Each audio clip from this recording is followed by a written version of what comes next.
Wigging Out. A Meat Parade Studios story. Chapter 1. The sun set over Oakwood, casting a warm glow on its tranquil streets and quaint houses. Oakwood was a town where everyone knew each other, and anything new was a rare event that quickly became the talk of the town. On this particular morning, an unusual package arrived at Rose's boutique, the local hair and beauty shop owned by Marie.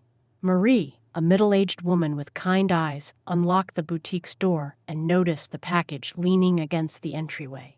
It was wrapped in brown parchment paper and tied with a thin, fraying string. The only mark on it was a neat label that read, "For Marie," with no return address. Her curiosity piqued, Marie carried the parcel inside. She carefully untied the string and unwrapped the paper. Inside was a wig of luxurious ebony hair, shimmering with an almost ethereal quality that contrasted sharply with its worn packaging. Who could have sent this? Marie wondered aloud as she gently placed the wig on a mannequin in the shop window. The light caught the strands, making them seem even more dazzling. By afternoon, the mysterious package was mostly forgotten amidst the routine of the shop. Then Rebecca, one of Marie's regular customers, walked in and immediately noticed the wig. "Oh my God, Marie, where did you get that wig?" Rebecca exclaimed, eyes wide with excitement. "It arrived this morning, out of nowhere," Marie replied. "Would you like to try it on?" Rebecca nodded eagerly. Marie took the wig from the mannequin and placed it on Rebecca's head. Instantly, the atmosphere in the shop changed. The air felt charged, as if a storm were about to break. Rebecca's eyes widened, and for a moment she seemed to be in a trance. When she finally spoke, her voice was different, richer, more commanding. "Well, honey, isn't this fabulous?" Rebecca said with an alluring smile, completely transformed. Marie blinked, stunned. "Rebecca, is that you?" "Call me Lula Bell," came the smooth reply. Marie felt a chill. The wig had brought more than just a new look. It had brought the spirit of a woman with unfinished business. And so, the quiet town of Oakwood was about to be shaken to its core. Chapter 2. The night was deep and silent when Marie couldn't shake the strange feeling that had been haunting her. Despite her exhaustion, sleep eluded her, and she found herself tossing and turning in bed. Finally, she threw off the covers and decided to head back to Rose's boutique, hoping that some late-night organizing might calm her nerves. Unlocking the door to the shop, Marie felt an eerie chill despite the warm summer night. Everything looked the same, except for an old tattered photograph resting on the counter. The photograph showed a beautiful African-American woman sporting the same enchanting wig that now adorned Rebecca. Marie's breath caught in her throat. The woman's eyes in the photo seemed to follow her, exuding a fiery spark. Turning the photo over, she read the scrawled name on the back. "Lula Bell." "Who are you, Lula?" Marie whispered, her heart pounding like a drum. The next morning, Oakwood was buzzing. Rebecca's transformation was the talk of the town, with opinions ranging from amazement to skepticism. But it was Marie's daughter, Jasmine, who felt the most compelled to dig deeper. "Mom, something weird is going on with Rebecca," Jasmine said as she helped Marie open the shop. "You were telling me," Marie replied, haunted by the photograph from the night before. Jasmine, a fiery young woman with a knack for solving mysteries, decided to visit Rebecca to get some answers. She knocked on Rebecca's door, only to be greeted by an exuberant, "Come in, sugar." Jasmine hesitated before stepping inside. "Rebecca, are you all right?" "Never been better, darling," Rebecca replied. But it was Lula's voice that filled the air, flashing a smile that was both charming and alarming. Jasmine could feel a peculiar energy in the room, like static electricity. "Who are you, really?" Jasmine asked, nerves steady despite the bizarre situation. "Oh, you are a smart one, huh? Name's Lula Bell, and honey, do I have a tale for you?" Lula invited Jasmine to sit, a gleam of mischief in her eyes. "It is a story full of drama, flair, and a whole lot of unfinished business." Jasmine sat, captivated, as Lula recounted her life story, a whirlwind of performing arts, fame, jealousy, and an untimely demise. Lula's spirit, bound to the wig, had waited for a chance to reclaim her spotlight and settle old scores. "So you see, I've got some unfinished business," Lula concluded, her eyes gleaming with determination. "And I need your help to handle it." Jasmine, stunned but intrigued, managed to ask, "What do we need to do?" A grin spread across Lula's face, full of mischief and defiance. "First, we're going to shake things up here in Oakwood, and then we're going to finish what I started." As the town remained blissfully unaware, Jasmine and Lula began plotting their flamboyant, supernatural rebellion. Oakwood wasn't ready for the storm brewing within its borders. A storm driven by a wig with a ghostly twist, and a young woman ready to play accomplice to one wild, sassy spirit. Chapter 3. Jasmine's mind whirled as she left Rebecca's house, now occupied by Lula's spirit. The stories Lula had shared were like something out of a dramatic novel, wildly fascinating and terrifyingly real. Amid the fear and confusion, Jasmine couldn't deny a peculiar excitement. The adventure Lula promised was a pull she found hard to resist. A few days later, Lula summoned Jasmine back. She hesitated at the door, taking a deep breath to steady herself before knocking. Instantly, the door swung open, as if Lula had been anticipating her arrival.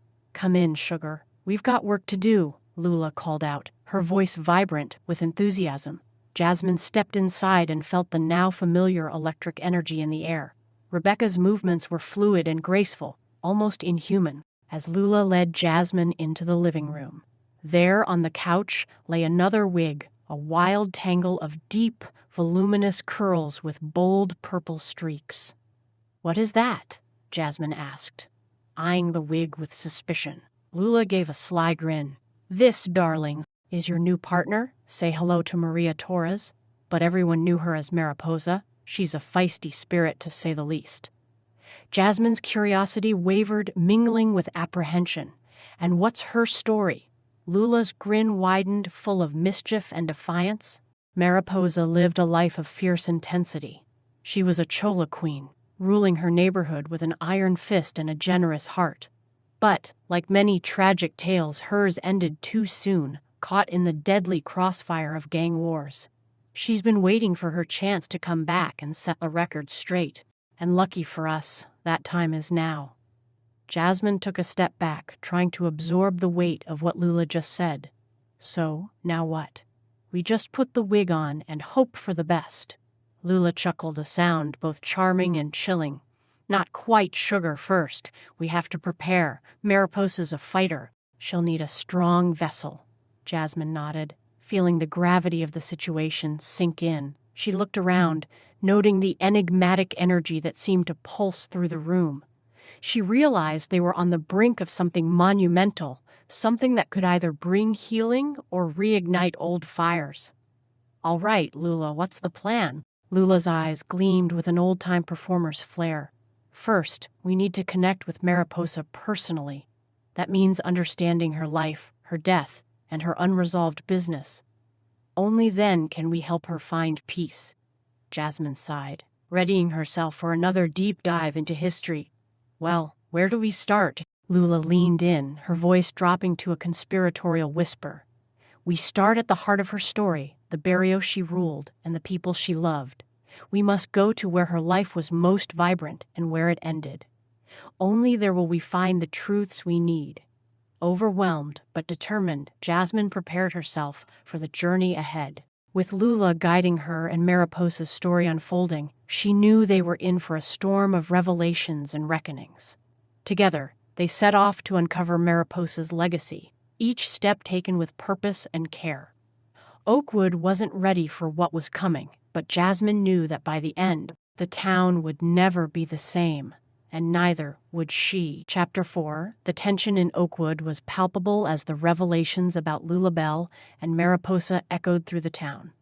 Marie, Jasmine, and Rebecca were now not just trying to uncover the truth, but also to navigate the storm of emotions and conflicts their discoveries had unleashed. They knew that the journey was far from over, and that more challenges awaited them.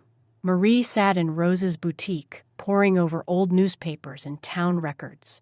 The shop, with its rows of wigs and hair accessories, had become their unofficial headquarters in the quest for justice. She was determined to find every last piece of evidence needed to clear Lulabelle's name and address Mariposa's turbulent past. "Mom, I think I found something," Jasmine said, interrupting Marie's thoughts. She handed her mother a yellowed newspaper clipping featuring an article about a young woman named Maria Torres, also known as Mariposa, and her tumultuous life. Marie read the article carefully, noting every detail. "This ties in perfectly with what Lula told us. We need to present this along with Veronica's confession to Mr. Barnes. It's essential to connect the dots between the past and present." Rebecca, still possessed by Lulabelle, nodded in agreement. "We need to make sure Mariposa's story is told accurately as well. She deserves that." The trio spent hours compiling documents, testimonies, and any photographs that could support their case. The emotional weight of their task hung heavily over them, but their resolve was unwavering. By late afternoon, they had a sizable collection of evidence. "We're ready," Marie said, her voice filled with determination. "Let's go see Mr. Barnes." They arrived at the Oakwood Historical Society, the stately building standing as a silent keeper of the town's rich, complicated history. Mr. Barnes greeted them with a grave but welcoming smile. "Marie, Jasmine, Rebecca, what do you have for me today?" Marie took a deep breath and laid out their findings on his desk. "Mr. Barnes, we've compiled more evidence to supplement Veronica's confession. This includes details about Mariposa, or Maria Torres, and the injustices she faced." Mr. Barnes picked up the documents, his brows furrowing as he read. Silence filled the room except for the rustle of paper. After several long minutes, he looked up, his eyes filled with a mix of sadness and resolve. "This is indeed compelling. The town needs to know these truths not just to set the historical record straight, but to honor these women properly." Lula, through Rebecca, gave a soft, grateful smile. "Thank you, Mr. Barnes. This means more than words can express." Mr. Barnes stood up, his posture firm with purpose. "I will schedule a town meeting to present this evidence and ensure it is officially recognized. It's time Oakwood corrects these historical wrongs." Marie felt a flood of relief but knew this was only the beginning. "How can we assist in this process?" "Continue gathering any additional evidence or testimonies and help prepare for the presentation," Mr. Barnes replied. "The stronger our case, the more compelling it will be." The following days were a frenzy of preparation. Marie, Jasmine, and Rebecca worked tirelessly, knowing the importance of their mission. Despite the emotional toll, they pushed forward, driven by the desire to bring justice to Lulabelle and Mariposa. One evening, as they sat in the back room of the boutique, Jasmine voiced what they all felt. "I miss Mariposa for all her rage. She had a sense of justice that was inspiring. She just wanted to be remembered, to matter." Marie hugged her daughter tightly. "We will honor both Lula and Mariposa by seeing this through. We're fighting for them." Finally, the day of the town meeting arrived. The air buzzed with anticipation as townsfolk and members of the Historical Society gathered at the town hall. Mr. Barnes took the podium, the weight of history resting on his shoulders. "Ladies and gentlemen, we are here today to correct a historic wrong. With the help of Marie, Jasmine, and Rebecca, we have gathered undeniable evidence that clears Lulabelle's name and reveals the truth behind the events that led to her and Mariposa's unjust fates," he announced. He played the recording of Veronica's confession, and as her voice filled the hall, a hush fell over the crowd. Shock and empathy rippled through the audience as the depth of deception and betrayal became evident. As the meeting concluded, Marie, Jasmine, and Rebecca left the hall feeling a profound sense of accomplishment. "How do you feel?" Marie asked, turning to Lula. "Free?" Lula said through Rebecca, her voice filled with emotion. "Thank you, all of you, for giving me peace." As Lula's spirit gently departed from Rebecca's body, leaving her standing there, wide-eyed and emotional, Marie knew they had taken a significant step toward justice. But as they walked back home, Marie glanced at Jasmine, who was holding Mariposa's wig. "We're not done yet. There's more to uncover, more spirits who need us."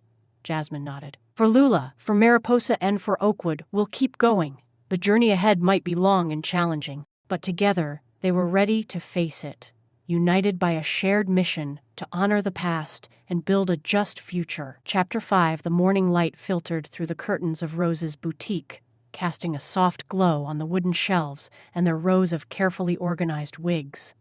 Marie, Jasmine, and Rebecca gathered around the small, cluttered table that had become the nexus of their mission. Each woman carried the weight of the previous night's revelations and the immense task still ahead of them. "All right, we have Veronica's confession. But now we need Diego's testimony," Marie said, her voice steady but firm. "Without it, we can't fully exonerate Lula or Mariposa." Jasmine nodded, her face resolute. "We need to get to Diego before he has the chance to disappear. We already know he's slippery." Rebecca stood nearby, still inhabited by Lula. "And remember, darling, we need to approach him with caution. Mariposa's influence can be overwhelming. We can't afford more chaos." They made their way to Maple Street, where Diego's hideout was located. The sun hadn't fully risen, and the first light of dawn cast long, eerie shadows over the run-down houses. The air was still, filled with an unsettling quiet that mirrored the tension within Marie's heart. They found Diego on the front porch, looking wary and defensive. His eyes darted to each of them, lingering on Rebecca. It was clear he recognized the significance of their presence. Marie stepped forward, her demeanor calm but serious. "Diego, we're here for answers. Your testimony is crucial to clearing the names of Lula and Mariposa. This is your chance to set things right." Diego hesitated, his eyes clouding with a mix of fear and regret. "I've already said too much. I shouldn't have agreed to talk." Before Marie could respond, Mariposa's spirit within Jasmine surged with anger. "Too much. You haven't said nearly enough. It's time to face the truth, Diego." Marie quickly intervened, placing a soothing hand on Jasmine's arm. "Please, Diego. We need your help. Let's sit down and talk this through." Reluctantly, Diego led them inside his dimly lit living room, every corner filled with an air of decay. Marie set up a recording device, and with a deep breath, Diego began recounting his story. "I was young and scared," he started, his voice trembling. "They threatened my family. I thought if I turned on Mariposa, they'd leave us alone," he continued, detailing the betrayal and the promises of power that led to the tragic end of Mariposa. Marie listened intently, making sure every word was captured. But midway through his confession, Diego faltered, his eyes repeatedly darting to Jasmine. Mariposa's energy became almost palpable, her rage barely contained. "You think you can just walk away from what you did?" She spat through Jasmine's gritted teeth. Diego, panic-stricken, stood abruptly. "I can't do this. No, it's too dangerous." In an instant, he pulled a gun from his jacket. The room seemed to freeze, the air thick with tension and fear. Marie's heart pounded as she moved with instinct, trying to defuse the escalating situation. "Diego, you don't have to do this," she said, her voice calm and soothing.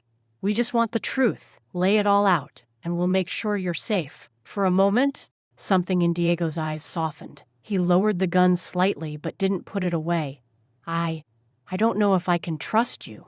Jasmine, now with Mariposa temporarily subdued, stepped forward. "We're not your enemies, Diego. We're here to end the cycle of violence. Help us, and you help yourself too." Diego's hands shook as he considered their words. Finally, he nodded, placing the gun on the table. "All right, I'll tell you everything." With the recording device still capturing his every word, Diego continued his confession. He spoke of the threats, the betrayal, and the regret that had haunted him ever since. When he finished, the room seemed to exhale, the weight of his words hanging in the air.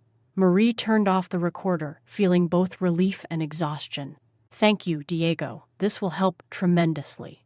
As they prepared to leave, Diego's voice stopped them. "Wait. Be careful. There are still people who don't want these truths to come out. They'll do anything to keep the past buried." Marie nodded, understanding the gravity of his warning.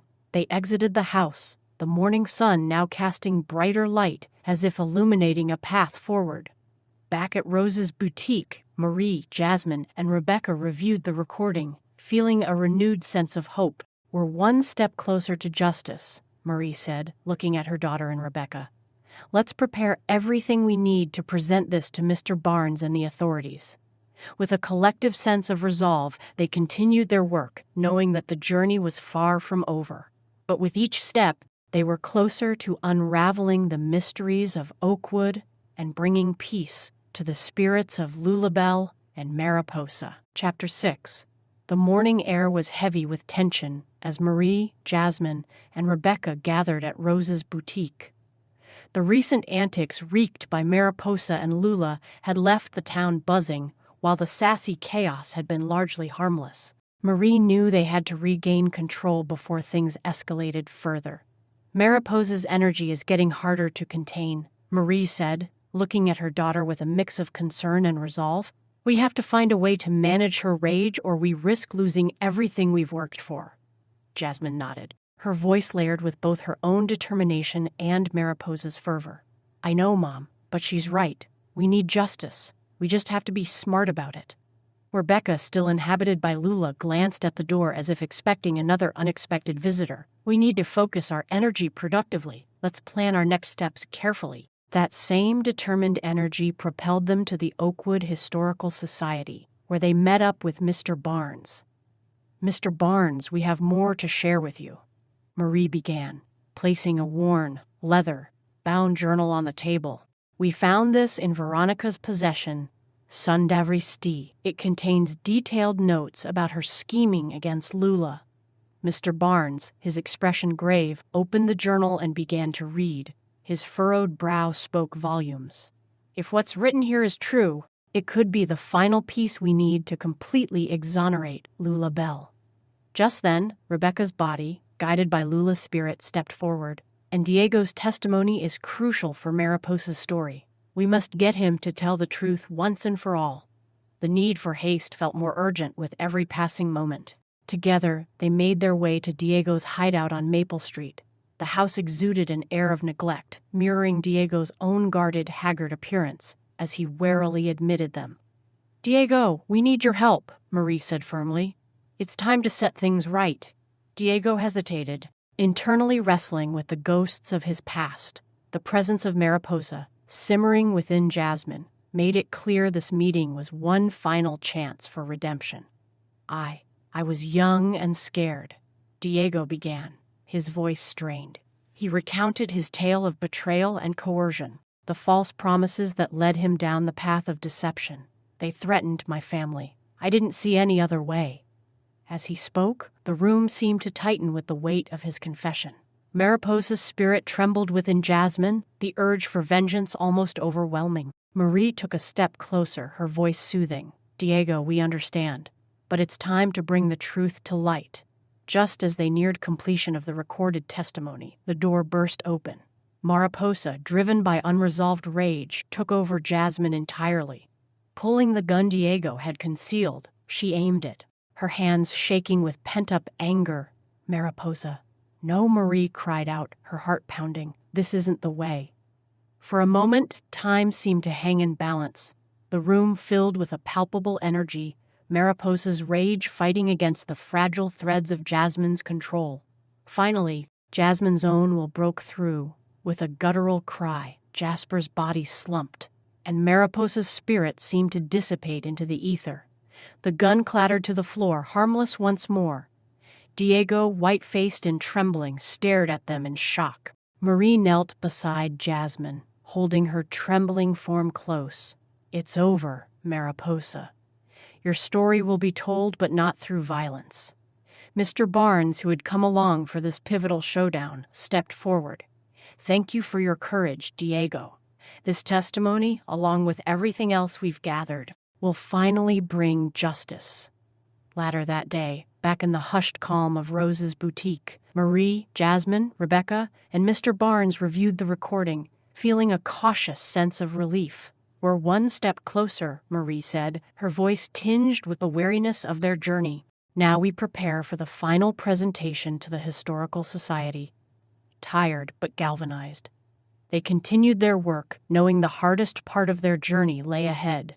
They were more determined than ever to honor the spirits of Lulabelle and Mariposa, bringing peace to Oakwood and themselves. Chapter 7. Marie felt like they were approaching the climax of a twisted and dramatic play, one where she wasn't entirely sure of the script. As they made plans to travel to Riverview to confront Veronica, Marie couldn't shake a growing sense of foreboding. Mariposa's desire for vengeance was palpable, simmering just beneath the surface and threatening to boil over. They set out for Riverview early the next morning, the small town only a 30-minute drive away, but feeling like an entirely different world. As they approached, Mariposa's impatience was barely contained, and Jasmine's body almost seemed to hum with pent-up energy. Riverview was a quiet town with tidy streets lined with pastel-colored houses. They asked around discreetly and soon found themselves standing before a modest, well-kept home. Veronica Lee was listed on the mailbox. "Here we are," Marie said, her voice steady but heart-pounding. "Let's take this carefully." Rebecca, still inhabited by Lula, nodded, but Mariposa barely acknowledged her. She seemed to be vibrating with unspent rage.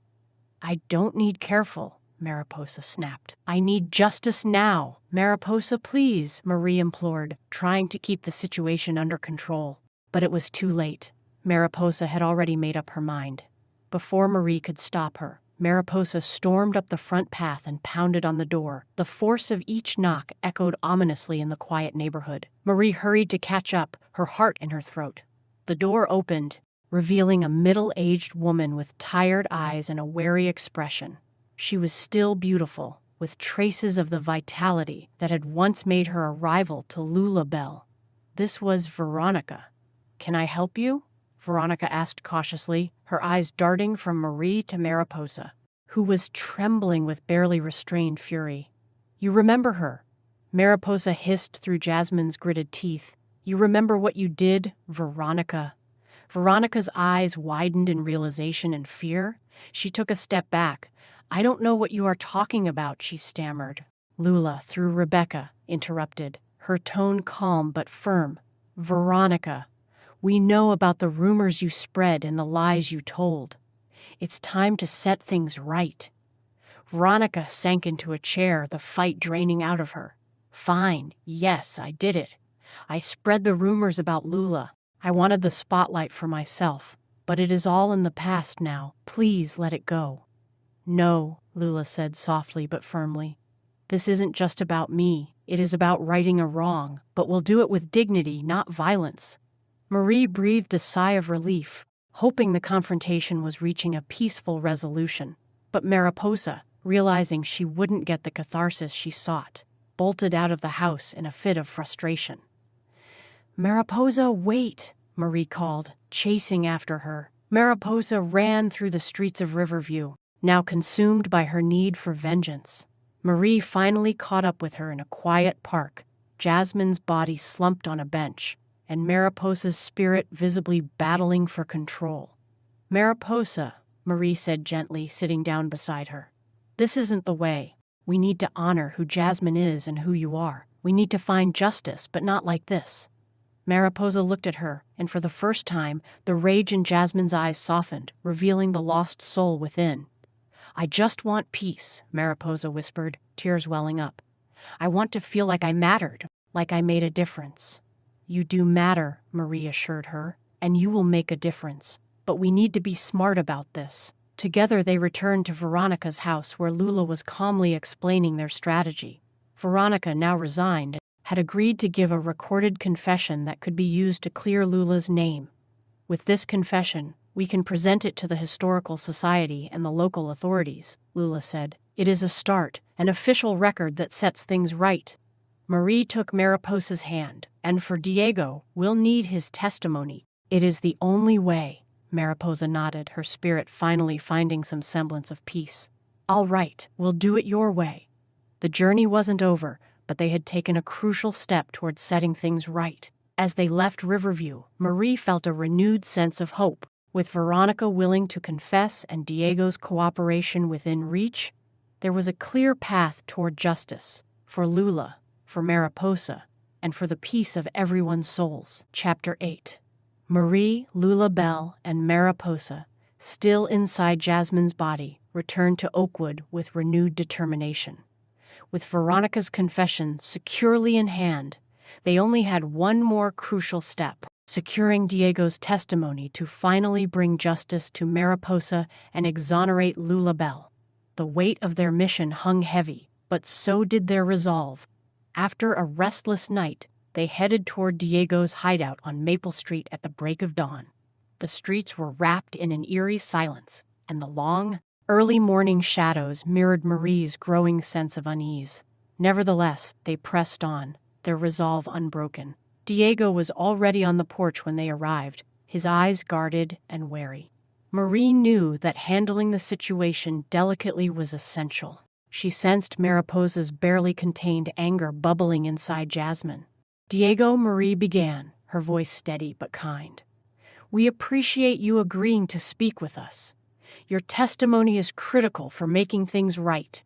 Diego gave a barely perceptible nod. "Let's get this over with." He led them inside his dimly lit living room. The tension in the air was so thick it felt almost suffocating. They settled into the living room, the walls seemingly closing in with the weight of unspoken words. Marie set up the recording device and looked at Diego with encouraging eyes. "Please, just tell us the truth, Diego. Start from the beginning, and let's see this through." For a moment, it seemed everything might go according to plan. Diego began to recount his tale, his voice tinged with regret. He spoke of the betrayal, the false promises of power, and the threats to his family that led him down a dark path. "You have to understand," Diego said, his guilt evident. "I was scared. They threatened my family." Marie nodded, her expression compassionate. "We understand. Please continue." But as Diego spoke, his eyes flicked nervously towards Mariposa, whose simmering rage was becoming palpable. His words grew hesitant, choked by fear and guilt. Finally, Diego's resolve wavered. "I can't do this," he muttered, standing abruptly. Mariposa, through Jasmine, could no longer restrain her anger. "You coward!" she screamed, the room crackling with her pent-up fury. Diego, panic-stricken, drew a gun from his jacket. Time seemed to slow as the realization of imminent violence settled over everyone present. Marie's heart pounded as she tried to maintain control over the escalating situation. "Diego, put the gun down," Marie urged, her voice a mix of firmness and desperation. "We just want the truth. Violence won't solve anything." But Mariposa, driven by the unfathomable pain of betrayal, surged forward through Jasmine. "No, it ends here," she hissed. In a heartbeat, Mariposa wrestled control of Diego, forcing his hand and raising the gun to his temple. Marie screamed, rushing to intervene, but it was too late. A deafening shot echoed through the room. Diego's lifeless body slumped to the floor, his eyes vacant. Mariposa's spirit, having fulfilled her unfinished business through fatal vengeance, began to fade away. Jasmine, freed from Mariposa's grip, fell to her knees, gasping for air. "No," Jasmine sobbed, reaching for the wig that now lay discarded on the floor. Desperately, she tried to put it back on, but it was useless. Mariposa was gone. Marie dropped to her daughter's side, wrapping her arms around Jasmine. "It's okay, Jasmine. It's over. She's free now." Rebecca, in her own body once again, stood silently, a complex mix of relief and sorrow reflecting on her face. "That poor girl," she finally found peace. Jasmine clutched the now lifeless wig to her chest, her body trembling with sobs. "But I wanted to help her. I wanted to save her." Marie held her tightly, her own tears falling. "You did, Jasmine. You gave her what she needed most. The battle's over." In the stillness that followed, Marie, Jasmine, and Rebecca sat together, absorbing the gravity of what had transpired.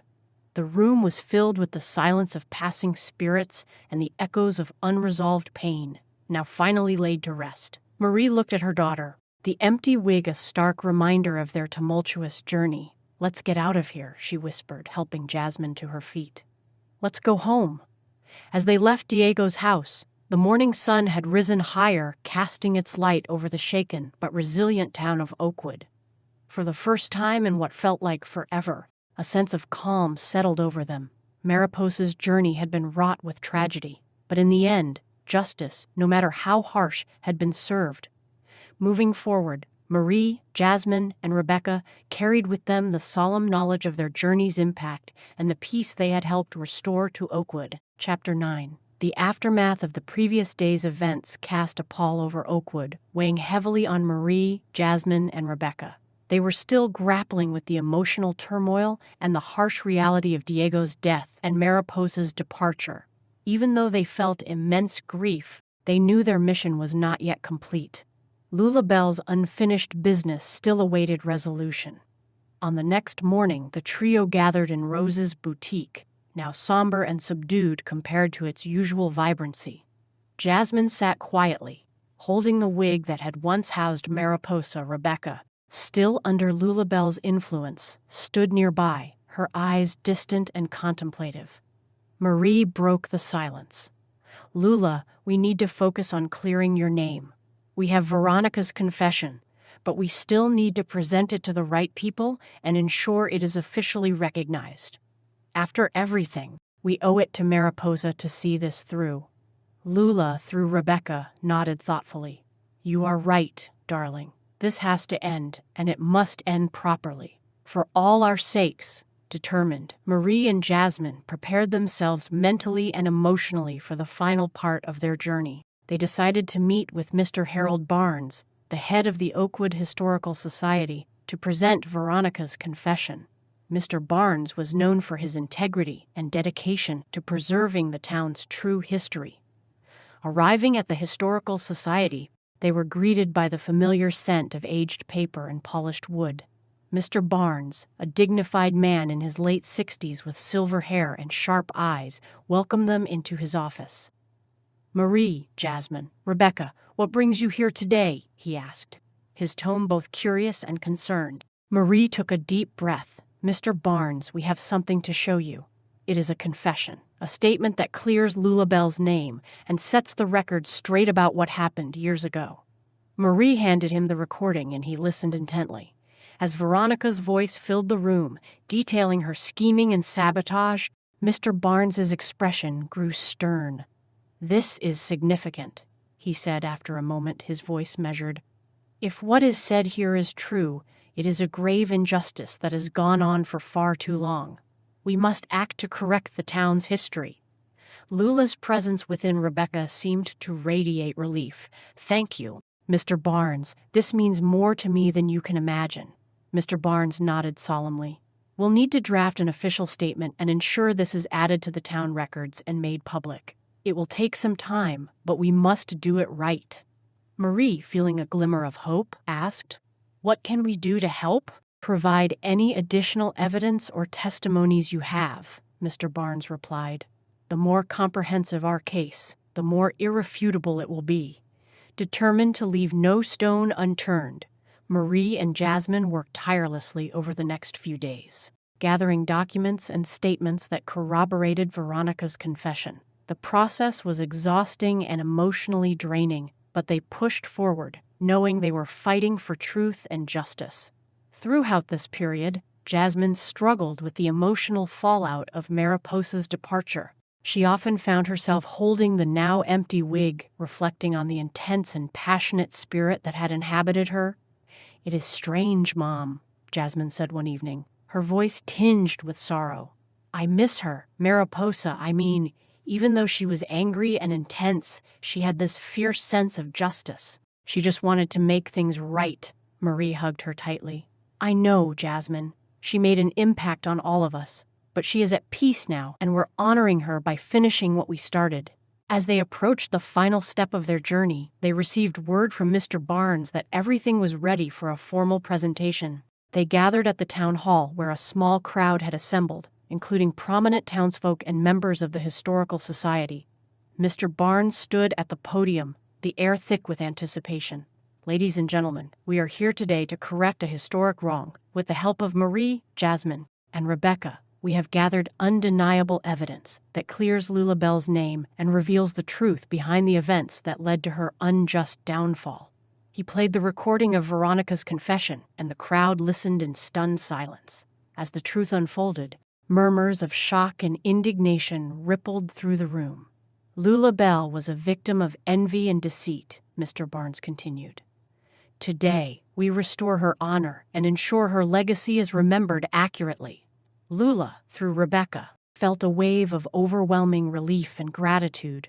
"Thank you," she whispered, her voice barely audible but filled with emotion. As the formalities concluded, Marie, Jasmine, and Rebecca left the hall with a sense of accomplishment. Marie turned to Lula. "How do you feel?" Lula smiled, a serene expression crossing Rebecca's face. "Free, I feel free, Marie. Thank you for everything." Suddenly, Rebecca's body stiffened, and Lula's spirit began to lift from her. "It is time for me to go," Lula said, her voice ethereal. "Thank you, all of you, for giving me peace." With that, Lulabelle's spirit gently departed, leaving Rebecca standing there, her own consciousness returning.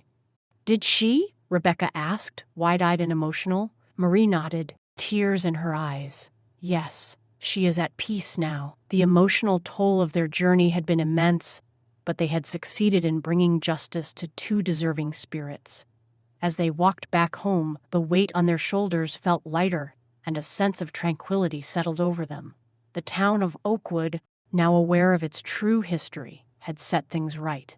And as Marie, Jasmine, and Rebecca moved forward, they did so with the knowledge that they had made a difference, honoring the spirits of Lulabelle and Mariposa, and ensuring their stories would be remembered for generations to come. Epilogue: the dust had finally settled over Oakwood. With the spirits of Lulabelle and Mariposa at peace, life was slowly returning to normal. Marie found herself back in Rose's boutique, the shop that had seen so much turmoil and transformation over the past weeks. Yet, the peaceful quiet now felt like a welcomed embrace after the whirlwind of emotional events. She worked quietly, putting mannequins back in their places, styling wigs with care, and organizing the displays. Each touch had a tinge of melancholy, a whisper of memories shared with the two spirits who had become an unexpected part of her life. Despite the bittersweet feelings, Marie knew they had done right by Lula and Mariposa. Jasmine and Rebecca were moving forward too, their lives gradually returning to a semblance of normalcy. The bond forged through their ordeal remained strong, a silent promise to support each other no matter what lay ahead. As Marie paused to take in the now serene shop, her gaze fell on the space where she had first encountered the bewitched wig. Her thoughts drifted back to Lula's grace and Mariposa's fierce determination. She missed them, the good and the challenging moments. The shop felt different now, quieter perhaps, but also free from the heavy burden of unsettled spirits. "I wonder what brought those wigs to me in the first place," she murmured as she dusted a shelf softly. "And why?" Just then, the bell above the door jingled, signaling the arrival of a package. Marie turned, her heart skipping a beat. There, on the doorstep, was a small, neatly wrapped box. It looked almost identical to the one she had received weeks before, the one that had started it all. Her hands trembled slightly as she walked over and picked it up. The box was addressed to her, just like the first one. She took a deep breath and carefully unwrapped it, lifting the lid with a mixture of curiosity and apprehension. Inside, nestled gently among the packing paper, was a beautiful blonde wig that shimmered softly in the light, exuding an aura of elegance and mystery. Marie's breath caught in her throat. "Another one," she whispered, unable to hide a mix of astonishment and anticipation. Jasmine entered the shop at that moment, noticing the look on her mother's face. "Mom, what is wrong?" she asked, coming closer to see. Marie showed her the new wig, her eyes wide. "It seems our story with the wigs isn't over yet." Jasmine, equally captivated, reached out to touch the wig. "What do you think this one holds?" "I don't know," Marie admitted, "but we'll find out together. Whatever spirits are tied to this wig will help them find peace too." Rebecca soon joined them, her curious gaze settling on the new addition. The trio stood in solidarity, ready for whatever new adventures lay ahead. They had faced dark times and had come out stronger, bound by their shared mission and the unwavering resolve to bring justice and peace. As Marie looked at her daughter and friend, she felt a newfound sense of purpose. The journey ahead might be filled with unknown challenges, but she knew they could handle it together. And so, as life in Oakwood returned to its tranquil pace, the three women at Rose's boutique prepared for their next chapter, knowing that their own story was far from over.